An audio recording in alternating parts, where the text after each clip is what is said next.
Hi everyone, and I'd like to invite you this Sunday at noon Eastern Time to a Zoom talk on Yom Kippur and anxiety reduction.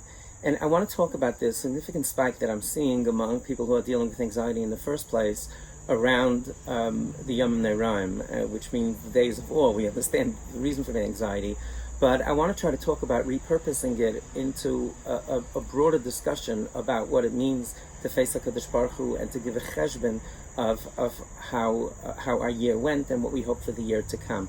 Our great Rebbe Rav Pam, referencing a Mishnah Pirkei Avos, where we say we should think about before whom we are going to give a din v'cheshbon. Now, din is a judgment. Cheshbon sounds like an accounting term where you're adding things up, so to speak.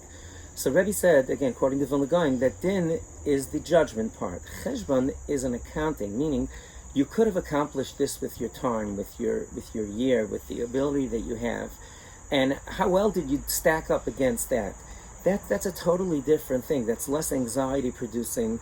It's more reflective. And I would venture to say that probably for the year to come and for our overall lives, it's probably a more helpful thing to do, to think about what we could do better for the year to come and judging how well we did last year.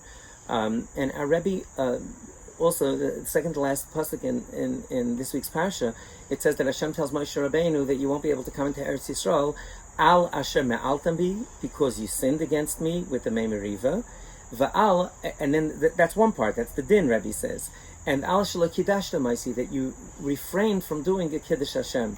The din, that part, that you sinned against by disobeying a direct order, but you also, maybe even more so, that you gave up an opportunity to make a Kiddush Hashem. I really want to talk about that balance. I have a lot of Mamari Chazal to talk about, and to really offer us in these very anxious times a repurposing and a productive way to think, and an inspiring way to make a very meaningful Yom Kippur experience. Thank you, Shabbos, everyone. I really